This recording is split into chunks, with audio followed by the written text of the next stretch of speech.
what is the factor that actually pulls you to this event apart from the literary theme? Well, nature, because the special theme, I believe, is protection of animals, animal welfare, and the protection of nature. So that is what I have done all my life. So if somebody has that as a special theme, I'll come. Yeah. So what we've heard about you and what we've read about you, that you're quite an animal lover, especially elephants and tigers. So currently the scenario is there is a lot of poaching of tigers going on. So what are the measures that have been taken to actually prevent this endangered species? Frankly, if you ask me, today the situation of tigers is slightly better than what it was 10 years ago. So there were a huge spurt in poaching, but the government and civil society took a number of measures. I mean, to begin with, catch the poachers, put them behind bars.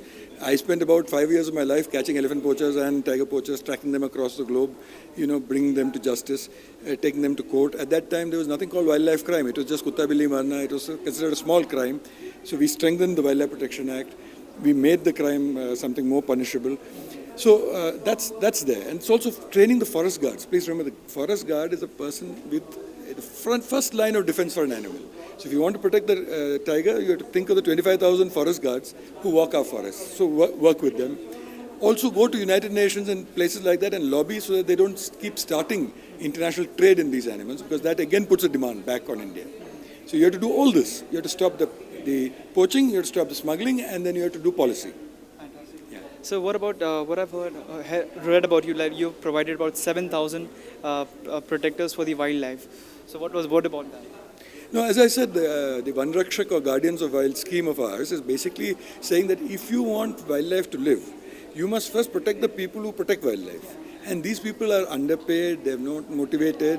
When they die, there is nothing. So we set up an insurance for them, for example, for the first time, that if they die or something happens to them, even if the government doesn't, at least we will give money to the next of kin. That itself is a morale booster. I mean, you see the army, you think they're protecting India. So you look after them. Yeah, the border police, you look after them. But our forest people, 20, 30 die every year, nobody even thinks about them. And they're protecting 12% of India, at least. Yeah. That is actually sad, and that's a noble thing which you're doing. And apart from that, so what is the kind of help that the government is giving you? Is there any help from the government of India?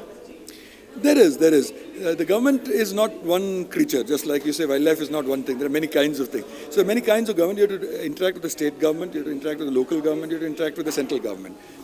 I think in many cases we work very closely together, and they give us land sometimes to do our things. I don't believe in building offices around India. So normally in forest department land only we have our boys and girls working. They also contribute some money, but not all that much, and I'm not dependent on the government of India that much on money. But more importantly, I think over the last 30 years we have managed to make them listen to us in terms of policy. So we are being able to get some very good measures that is happening for wildlife of India through the government. Fantastic, sir. So one more thing, there's like, since you're an elephant lover, and it's very disheartening that there's a lot of smuggling going regarding the tusks. Yeah. So what are the measures which have been taken to actually prevent this? Well, it's almost same as your question on tigers. That's what I said. I spent nearly 10 years of my life running after the ivory smugglers.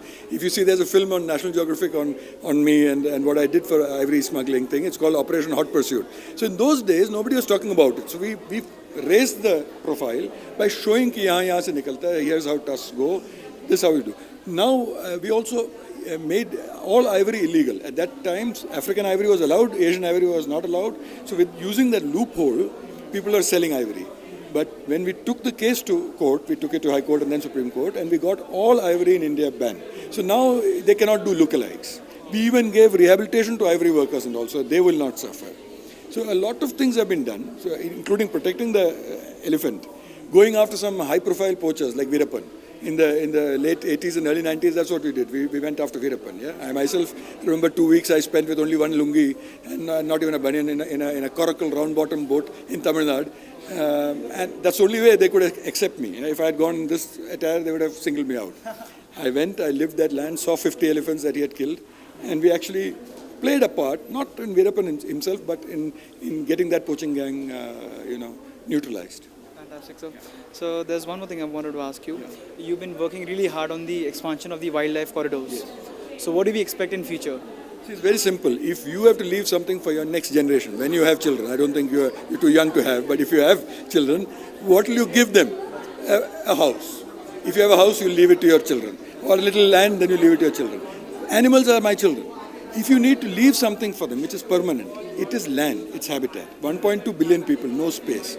So most important thing is to connect the protected areas we have by using corridors. These corridors, what they do is they connect one or two protected areas and therefore immediately expand the area to double or triple or more, because the animal has then the use of both safe areas, habitats. So to me, the 88 elephant corridors that we're trying to secure is key. Remember, we call it elephant corridors, but it's also frog corridor, it's also dragonfly corridor, it's also bird corridor. That word doesn't help. Elephant helps, so we'll protect it for elephant, but it's actually a biological corridor. They connect two wild areas. And I hope this, Mark Twain once said, if you see land, buy it. He said, they are not making it anymore. It is true. God has stopped making land. There is only this much land we have. So if you have land, you secure it. Okay?